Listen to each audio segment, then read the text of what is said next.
je voudrais partager un sentiment, une réflexion par rapport à ce que nous avons vu hier. Hier, une journée extrêmement triste. Depuis le 7 octobre, les 2 petits bébés, les Gingy, comme on les appelle, sont revenus malheureusement dans des boîtes, malgré le fait on a eu peur tout le temps, tout au long de la situation que c'est arrivé. Mais c'est un jour de deuil pour tout le peuple juif. Un jour triste. Et en ce même jour, un miracle extraordinaire qui s'est avéré.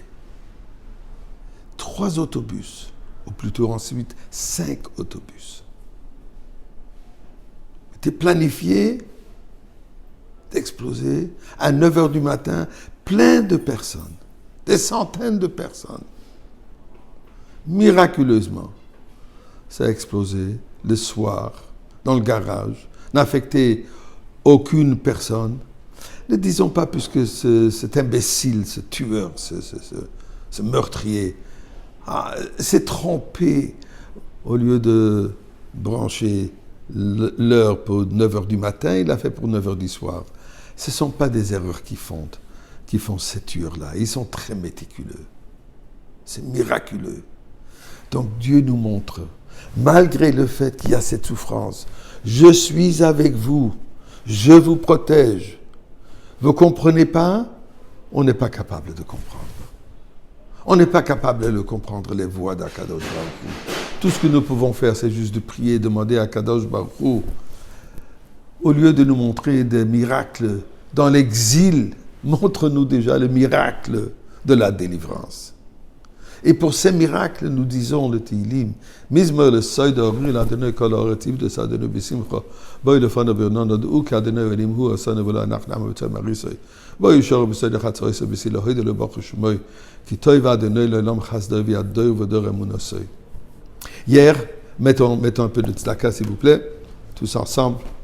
Hier, comme je disais, cette tristesse, ce miracle, mais hier était une journée extraordinaire. C'était le jour de Chav Bet Shvat, la Hiloula de la Rabbanit Chayamushka. On vous dit de Rabbanit, so what? Okay, il y a beaucoup de Rabbanit. Attention. Le Rebbe s'est exprimé un jour, quelqu'un qui a aidé la Rabbanit à prendre quelques sacs, et le Rebbe l'a remarqué plus tard, le Rebbe lui a dit remercier. Et il lui dit remercie-moi pourquoi? Il dit tu as aidé la Rabbanit. Alors lui dit, mais j'aurais fait ça pour n'importe qui. Je ne mérite pas un si grand remerciement. Il dit, mais tu te rends compte, tu as aidé la rabbinite, la fille du rabbi précédent. C'est pas n'importe qui. Je dis pas que c'est son épouse. La fille du rabbi précédent. Alors en parlant de la fille du rabbi précédent, il y a juste que des personnes à des niveaux extrêmement élevés qui sont capables d'agir de ce que je vais vous partager maintenant. Le rabbi précédent, comme on a parlé il n'y a pas longtemps, a quitté ce monde le mois de Shvat, ce même mois-ci, 1950, le 10e jour du mois de Shvat. Coutume voulue toujours qu'Erev Yom Kippour, des Chassidim, venaient pour demander des berachot. Ce qu'on appelle le Pidyon Nefesh. Pour la communauté, pour Am Israël, pour tout ce qui était nécessaire. Suite à cela, qu'ils ont demandé les barachot, les bénédictions, les souhaits pour une bonne et heureuse année pour tout Am Israël, il y avait aussi toujours une demande, une bracha pour le rabbi précédent personnellement. Tafshin Yud, donc quelques mois avant sa disparition, quand il voulait maintenant demander la bracha pour le rabbi personnellement, pour le rabbi précédent, le rabbi tout à coup, il leur dit, c'est la première fois qu'il n'a jamais fait en 30 ans qu'il était rabbi.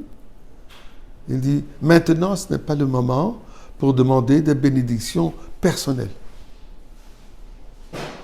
Et il a refusé qu'on lui demande et donner cette bracha. Suite, Yud Shvat, quelques mois plus tard, il a quitté ce monde. Tafshin Memchet. Il y a 37 ans quand la rabbinite a quitté ce monde. Même chose. Je ne sais pas si c'était Erev Rosh Hashanah ou Erev Yom Kippour, je ne suis pas certain maintenant. Groupe de personnes venues demander une bracha, donner des brachot à la rabbinite et demander des brachot, puisque comme le Rebbe a dit, les brachot de la rabbinite sont extrêmement puissantes. La même chose s'est avérée. Quand il voulait lui donner une bracha pour elle personnellement, il dit « Maintenant, ce n'est pas le moment pour des bénédictions personnelles. » Suite à cela, Chav Bet Shvat, le 22e jour du mois de Shvat, elle nous a quitté ce monde. Donc, niveau de tzadeket, au niveau du rabbi précédent.